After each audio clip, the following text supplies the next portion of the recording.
right, we'll call the meeting to order. On behalf of the Planning Commission, I'd like to welcome our residents and viewers to this regular meeting of July 9th, 2024. On tonight's agenda, we have 3 public hearings. Before we open those public hearings up, we have one housekeeping item. That would be the minutes from our June 11th regular meeting. Are there any additions or corrections to those minutes? If not, is there a motion? Motion to approve. We have a motion to approve. Is there a second? A second. Motion and second. All in favor, say aye. Aye. All right, the minutes are approved. With that then, we'll move into our public hearings. We'll open all 3 at the same time. We will take them as shown on the agenda. The first public hearing is for a variance request from City Code Section 10.5-14 to construct a commercial daycare at 4640 Knutson Drive. And Jared, you're going to take this. I will. Thank you, Chair, Planning Commission members. So INSITE Development Services applied for a variance for the potential construction of a commercial daycare at 4640 Knutson Drive. A public hearing was noticed and scheduled for tonight's meeting. However, the applicant has since requested the application be withdrawn as they work through an unresolved issue on the site.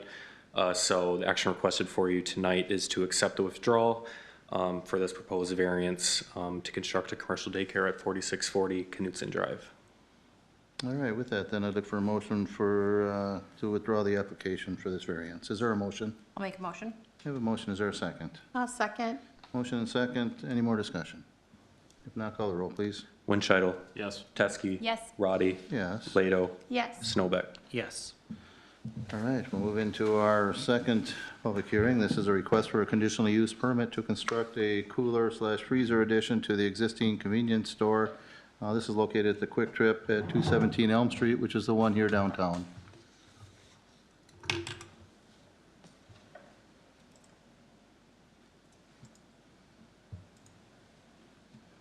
Thank you, Chair, Planning Commission members. This requested for you tonight is for conditional use permit at KWIK Trip at 217 Elm Street. KWIK Trip is the applicant and owner of the existing gas station convenience store, and they're requesting a conditional use permit to construct a cooler freezer addition to the south side of the convenience store. This property is zoned B2 downtown business for convenience stores with gas or conditional use. Therefore, any additions require a conditional use permit. If the commission may recall, back in January of 2023, KWIK Trip was approved a similar addition to their Pilot Knob store. So the proposed 234 square foot addition is located here on the south side of the existing convenience store, flush with the front of the building. The addition will be accessed in the back kitchen area and then through into the cooler and then into the freezer. There is an existing fenced area that will be adjusted further to the west to maintain screening of the mechanical equipment back there. And then the existing picnic table area will also be adjusted further to the south. This proposed addition meets all city code requirements in the B2 district. There's no setback requirements concerning with the further encroachment onto Elm Street. Couple elevations. So the one on the left here shows how it would look looking at it from Elm Street, County Road 50. And then on the right here is how it would look looking at it from the parking lot, the gas pumps. And the proposed facade elevations will match the existing exterior. So there are 6 CUP requirements that the application must meet. Staff does believe that the application meets all 6 of these. So the action requested for you tonight is to approve the requested conditional use permit to construct a cooler freezer addition to the existing convenience store located at 217 Elm Street, subject to the following condition that all necessary building permits are obtained. And a representative from KWIK Trip is here to answer any questions. Thank you, Jared. Did you have anything to add to the staff report? I do not. Okay. This is a public hearing. I announced that we have no public or residents here, so we'll keep it at the table for now. Commissioner Teske. I reviewed it, think it looks good. I'm assuming it's similar to the one off of Pilot Knob that we actually approved a few years back. So I don't have any issues or concerns or questions. So Commissioner Winchell. I got none. Looks good. Thank you. Commissioner Leto. My only question, is there any concern about moving those picnic tables closer to the road Is there any safety issues or anything that's? It's gonna be the current location, just. Can you please come up to the thing? We got viewers that are watching and they can't really pick it up, so. So we have two currently. We're gonna leave the one that's closest to the road and Okay. just put the one further down. Oh, I see. So we're Okay, not yeah, actually I getting think, closer to the road. okay, perfect. I just was not quite sure where those are going, because I know they're really popular, so most times I drive Right. by, especially there's a lot of kids that use those as well, so I just want to make sure there's no safety issues Oh, or I concerns understand about that. that. That's all I have. Thank you. Perfect, Thank you. Commissioner Snowback. No questions, thank you. Jared, could you put the site plan up real Yep. quick and just show, Leanne's question kind of got me thinking about something that I had a question about. And if you could zoom in and, you know, being out there, and that's one of the busier roads in our community, as you know that, that's why you're there probably. Correct. Good location. But, you know, there is, and I know there's a road and a sidewalk and then your tables, so, you know, there are people that use bikes and maybe scooters and possibly some other motorized things on the sidewalk, so, yeah, I think safety right there is of concern for anything that's close to the sidewalk. Again, you know, you got customers, you want them in a safe location. But there's always a concern that I have, and I've raised it in the past about, and I know there's no setbacks in B2, but as we start building structures closer to these roads that could possibly in the future be upgraded some way, somehow, and I know this may not be a big one, but, because we've got structures, buildings just to the east of there that, you know, are even closer to the road, and we got structures to the west of there, the old dental office that are closer to the road, even where they had variances, if I recall right. But anyway, I raise that for the future people that are out there that, you know, we're putting structures that are even closer to the road when that road is upgraded at some point. Who knows when, if ever. But it is a busy road, but I know it's worked well. I've talked to a few of your Quick Trip employees on the north end, and they sure like what was done up there. So I'm sure you're looking to help out the employees down at this Quick Trip to be more efficient. Yeah. Yeah. So that's good. No, I have no issues with it. I just raise that concern every time something's built along this and other busy roads that we're not, you know, causing issues for later on for groups, you know. Anyway, so I have nothing else. Anything else from the commission?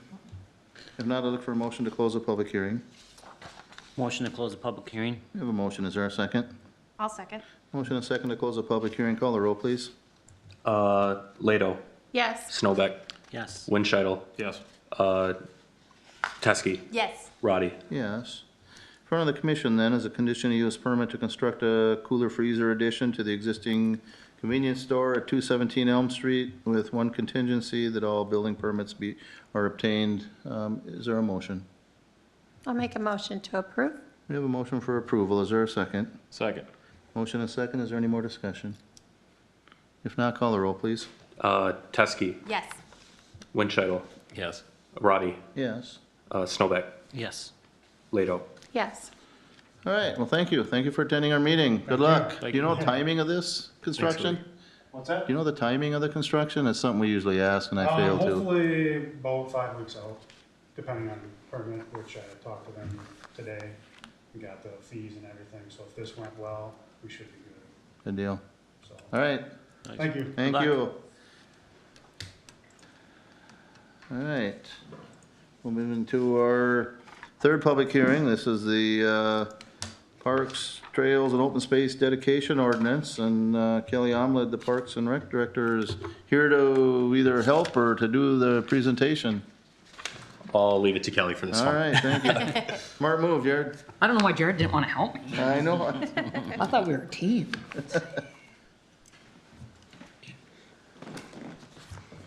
Good evening, Planning Commission Chair and members. As you know, the City of Farmington has an ordinance that pertains to dedicating land for parks, trails, and open space. This is common across Minnesota with cities and towns.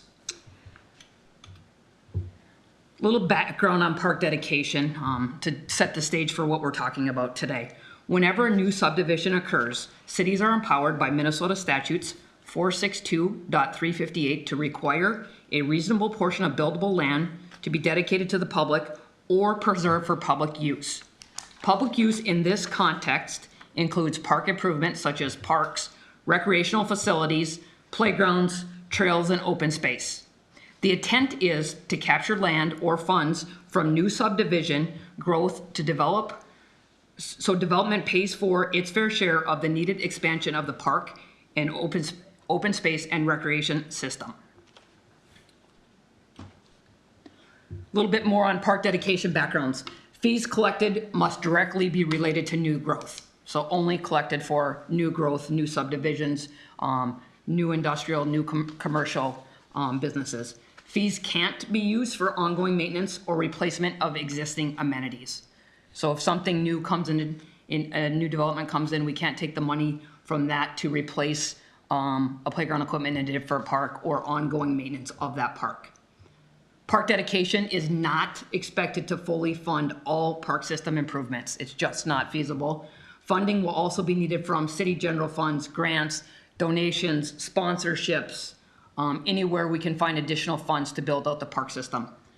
To require park dedication, a city must have 1, a parks and open space plan, or a parks and trails open space component in their comprehensive plan, and an adopted capital improvement plan. So you have to have both of those requirements to have to be allowed to collect park dedication.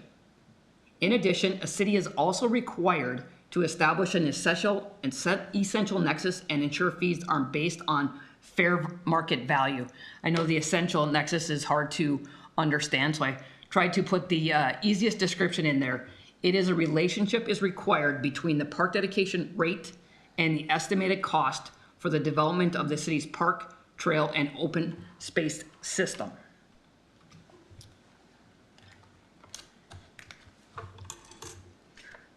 As you're aware, we started a park dedication study. The reason we did this, the current ordinance was amended in entirety back in 2003. So it was not looked at in its entirety since 2003. There were several text amendments made in 2005 and in 2007. Over the last several years, we had developers ask questions. It's not exactly clear. There was some confusion on dedication, trail stuff. So we thought now was the time to take a look at it, get it evaluated, and put it in a good spot. So the city hired HKGI, Hoyzington Coigler Group, to complete the park dedication study. The agreement was signed in February 2023. There was a joint work session with City Council, Planning Commission, and the Parks and Recreation Commission, if you remember, in, I believe it was March of 2023. And that was an introduction to what park dedication is, an overview of the city's current ordinance. So what was supposed to happen with the park dedication study? Review the city's existing park dedication requirements, establish the essential nexus for city's park dedication fees, identify any needed changes to the existing public park, trails, and open space ordinance, and obviously ensure compliance with state statute.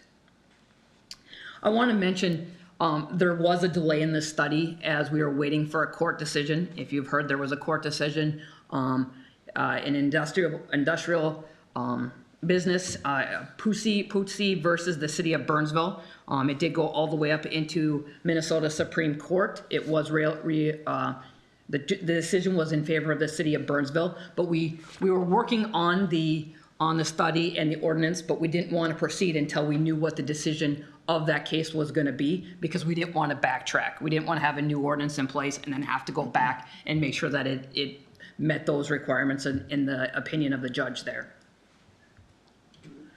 So the park dedication study findings. So what HKGI has found in the study, the essential nexus was established as there is a demonstrated municipal need for the dedication or fees required by the city.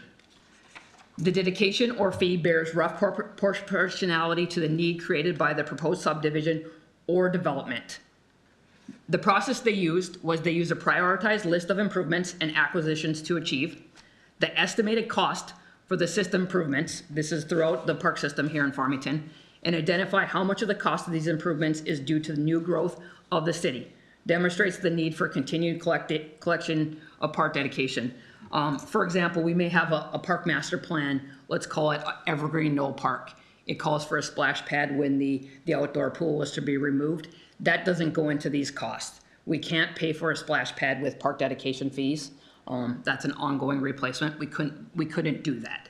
So we have to make sure that it includes new amenities only in parks. How they established this essential nexus, they reviewed the city's comprehensive plan, the Parks and Recreation chapter. As part of the Jim Bell Park and Preserve Master Plan, the city did a citywide analysis. HKGI looked at all of our park master plans. They looked at things that have been completed. They looked at things that haven't been completed, how much it would cost to finish the master plans, how much it would cost to replace things. So they looked at all the playground equipments we have and how much it would cost to replace all of those. So they used that information. The confirmed plans, policies, and estimated costs for development of the system that include parkland acquisition, new park development, park improvements identified by existing plans, and also trail construction. Neighborhood parks. Currently, our neighborhood parks are developed about 0.5 miles apart from each other. So each home is probably about a half a mile or less from a neighborhood park. If you can see in the northern end of town, there is quite a bit of overlap. You may live in a neighborhood where you could have 3 parks within a half a mile of your house. The recommendation is we move to 0.75 miles. The city has a very extensive trail network, which provides safe access from park to park, and the cost of park development continues to rise. With this, it reduces the number of new neighborhood parks from approximately 15 to 8. So if you can see up there, we have the light green where there's no park name. That would be where the new neighborhood parks would be. So you have 3 on the west side of Flagstaff, 2 on the south side of Highway 50. Those existing barriers to park access were considered. Flagstaff obviously is a barrier crossing Flagstaff to get from one side of it to the other to get to a park. Same with Highway 50. So that was taken into account when the proposed neighborhood park map was developed. With the 8 new neighborhood parks, it's estimated at approximately $476,000 per park. Typically what you will find in a neighborhood park is 2 play structures, one for 2 to 5-year-olds and one for 5 to 12-year-olds. A shade structure of some sort. You'll notice most of our current parks have shade, a gazebo or a pavilion. If you've been to the newest park in town on Flagstaff Meadows, just south of the high school, we went with more of a shade structure there. A little bit more affordable, not quite as expensive. And then it'll have amenities, picnic tables, benches, signs, landscaping, trees. Some of our other neighborhood parks may have a basketball pad, but we're looking at basketball pads and the number we have right now in current parks, and we've tried to scale back on adding basketball pads. And then trails. Community parks. The recommendation would be for 2 new community parks at approximately 30 acres each, one on the northwest side of the community and then one on the northeast side of the community. And those locations obviously are still to be determined when development goes in there, but that's where we're showing in that area. They're estimated currently at about $3.3 million per park. In a community park, you're gonna see more of an asset park, a playground, a shelter, a feature amenity or 2, pickleball courts, a splash pad, a dog park, a disc golf course, a pool, more of a draw or an amenity, a parking lot, indoor restrooms. Usually at community parks, you may see portable toilets in certain locations, but you're more than likely always going to see indoor restrooms in a community park. And then standard amenities, picnic tables, benches, signs, landscaping, trees, and then trails through the park. Park dedication requirements.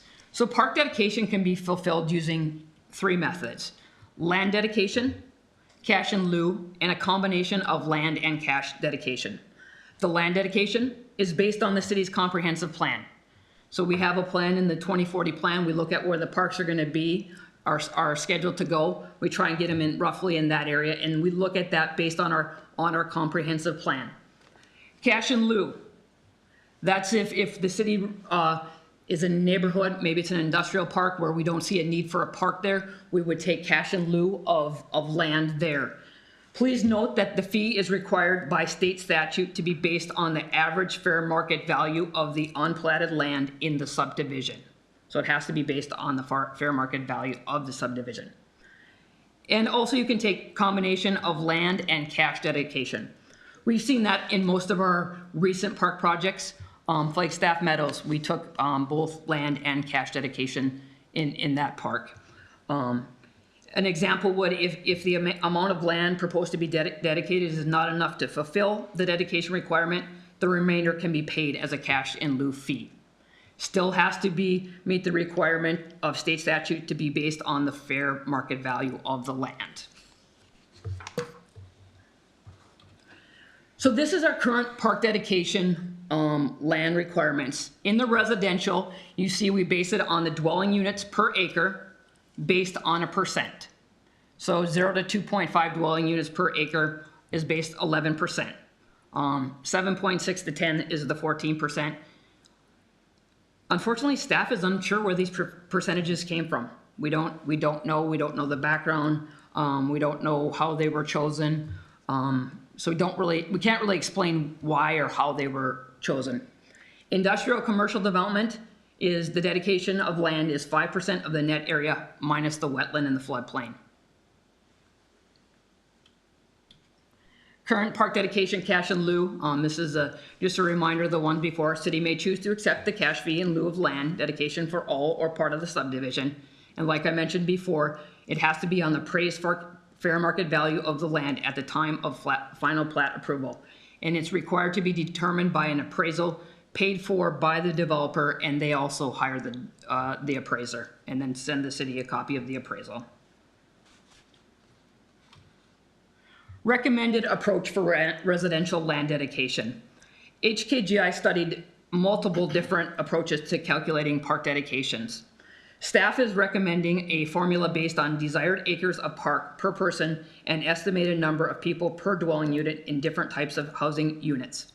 This determination is based on, like I mentioned, a parkland per person. It establishes the city's intends to have 20 acres per 1,000 people by 2040.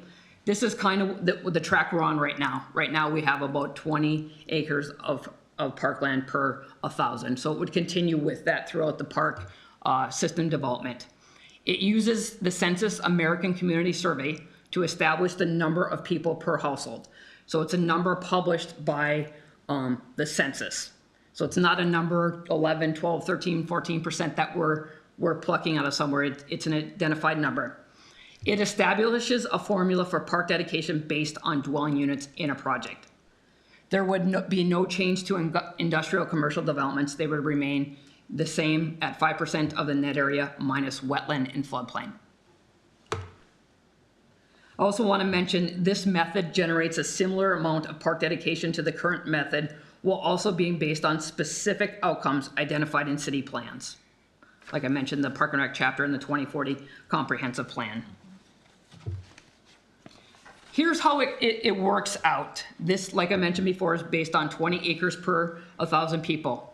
So we take the land use designation, low density, low medium density, medium or high density. Acres of land per person, you can see it's 0.02 in all of them. The persons per household, that's the number from the Census American Community Survey. 2.9 in low density, 1.6, 1.15 in medium or high density. We have been reminded by HKGI that we will want to look at that number every few years and update it, because that will change the American Community Survey numbers, persons per household. You take those numbers multiplied by each other, and the acres of land dedicated per dwelling unit is as follows. For low density, it's the 0.058. Low medium density is 0.032. And then medium or high density is 0.023. So seeing this calculated out in a comparison to what we currently have. So the top example here is our current ordinance. An example of low density, low medium density, and the high density. I've highlighted the columns that mattered. The acres required, if you remember from the previous slide, the acres required is the number of acres times the current rate, which is the percentage. So in that low density, in that first line, we have 50 acres times the current rate. So the acres would be required would be 6 in that particular situation. If the city were to take cash in lieu instead of any park land, and the fair market value of that land, the appraised value was $70,000, and we took no land in that, they would owe the city $420,000. Currently, the city also charges the park development fee. So that's currently just under $25,000 an acre. So just for simplicity's sake, I rounded it up to 25,000. So you would take the 6 acres times the 25,000 and you'd get $150,000. The park development fee in the current ordinance is always charged based on the dedication rate of the land. That never changes. So the total fees, if it was all cash in this scenario, would be $570,000. But that's assuming you take no land. And you can see that as we go down low, medium density, high density, what the numbers look like. Now, if you go down to the proposed method, where we take the number of dwelling units times the parkland formula. So in all of them, you have the 150 dwelling units times the formula. So in the low density, you have 0.058. The acres required for that development would now be 8.7 under the current or the proposed, compared to the 6 in the current. Estimated cash, you can see, would go up in lieu because there's more acres required in this scenario. So you would be at $609,000. We are proposing that park development fees would go away. So there would be no additional park development fees in this scenario. So the total fees here, if the city did not take any land for this dedication, would be $609 compared to the $570 in the existing ordinance. I want to give you a second to digest this slide. I know it's a lot to see. In any scenario, did it flip? Is it less in any scenario? Or Nope, is in it every comparable? scenario, as you can see, the acres required went up. So you can see low density, low medium density, high density went from 6, 3.25, 1.6 respectively, to 8.7, 4.8, and 3.45. Okay. And then the cash went up because the amount of acres they had to dedicate went up. The fees are roughly the same because we get rid of the park development fee. Yeah. That will be proposed to go away in this new ordinance.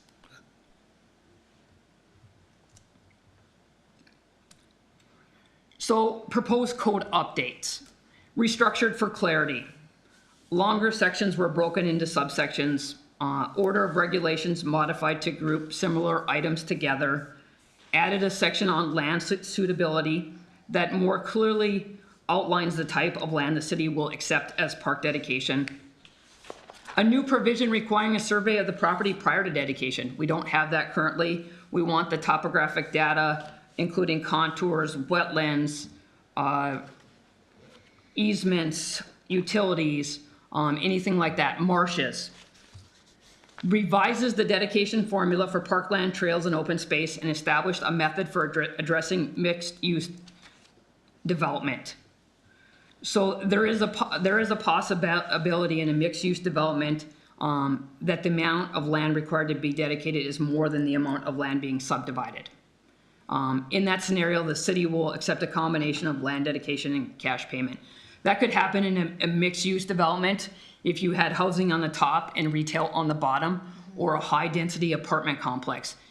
When we first went through it with HKGI, we're like, how is that even possible? How could they donate more land to Park Dead than is even being in the plat? But that's the reason. So it would be solved by a combination of land and cash.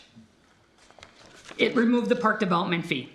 As I had mentioned before, park dedication fee is, as we've seen in the first couple slides, under Minnesota state statutes. Park development fee is not part of Minnesota state statutes. So that's the reason for removing that at this time. The city attorney has reviewed the draft ordinance several times for consistency with state statutes and case law, including the recent case in Burnsville. She has found it to be acceptable. Parks and Recreation Commission. If you remember, there was a joint work session with the Planning Commission on June 10th to learn and discuss park dedication, study findings, and recommendations. Rita Trapp from HKGI was at that meeting to present the study findings and recommendation. Great discussion between the commissions, great questions. Following that meeting on June 10th, the Park and Rec Commission had their regularly scheduled meeting on June 12th, 2024. The commission didn't have any additional questions or thoughts regarding the draft ordinance. They thought it was cleaner, easier to read. They didn't want to go lower on the dedication requirements, including the acres of land dedicated per person, and we need to continue to add more trails and connect to existing trails. And they wanted that to be clear, continue to add new trails. If we're reducing the number of neighborhood parks, we have to have a safe way for people to move to and from their house to a park that is now further away from where they live. They thought the draft ordinance was good, logical, and it protected future parks. They recommended approval of the draft public park trails and open space dedication ordinance and Planning Commission to hold a public hearing and vote and forward to City Council for consideration with a vote of 3-0. The action requested tonight is to recommend City Council approve ordinance 2024-08, an ordinance amending Title 11, Chapter 4 of the Farmington City Code. Be happy to answer any questions you have. Go back to the slide with the dedication comparison. All right, thank you, Kelly. There'll probably be some questions if you could just. Yep, be absolutely. available. Just want to, just for the record, this is a public hearing. We have no residents here to comment, so we'll bring it back to the table. Start with Commissioner Winchell. Just a couple questions. As far as a timeline, if you take the cash in lieu, is there a timeline like that money has to be spent? Or No. does it just go into the Yep. budget? Yep, it doesn't go into the budget, it goes into a park improvement fund. Sure. Yep, and there's no timeline on when it would have to be spent. Okay. Yep, And the cash can, I believe this is what you said, the cash can only be used for new parks, not existing Correct. improvements or anything like that?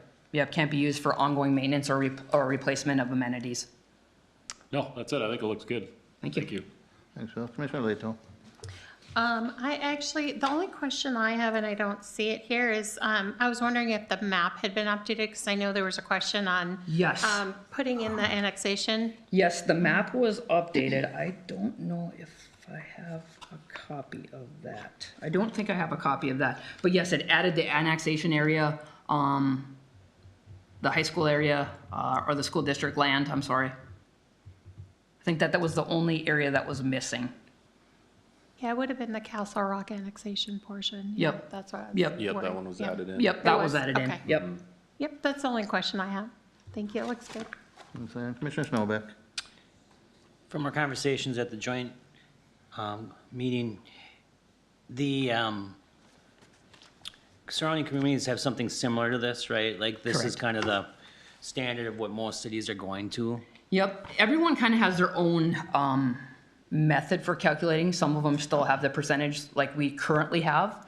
Others have a flat fee. They may say, I'm just going to use $5,000 because it's a simple number, $5,000 per single family house.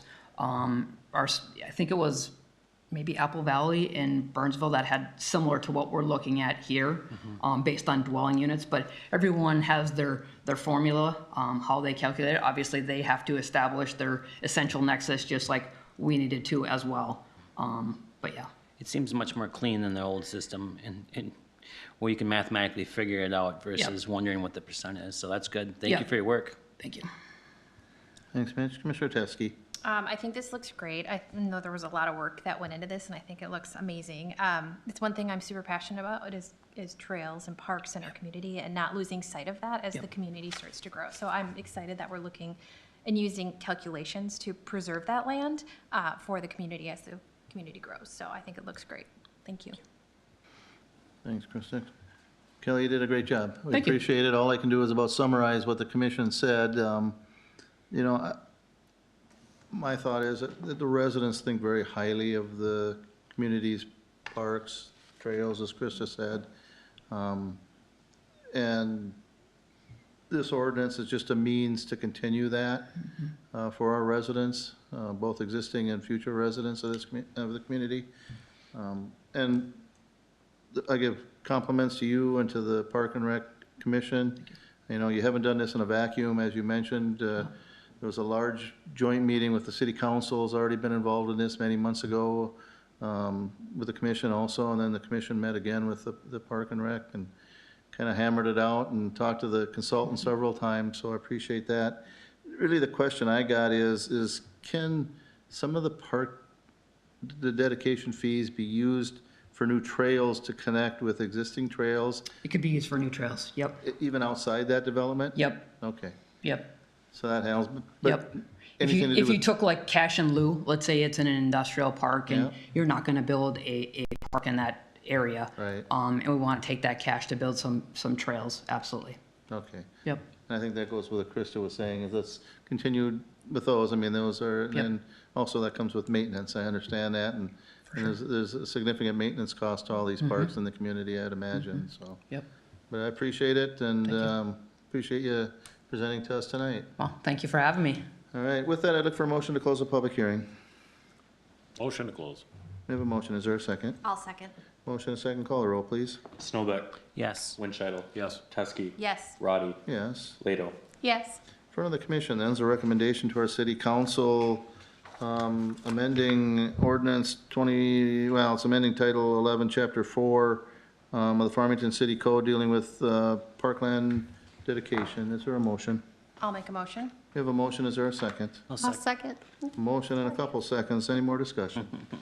If not, call the roll, please. Teske, Yes. Roddy, Yes. Lado, Yes. Snowbeck, Yes. Winchidle. Yes. All right, well, thank you, and Jared, thank you. Is there anything else from staff? Nope. Anything else from the commission? If not, I'll remind our viewers, our next regular meeting is August 13th, and with that, I'd look for a motion to adjourn. Motion to adjourn. We have a motion, is there a second? Second. Motion and second, all in favor, say aye. Aye. This commission is adjourned, thank you.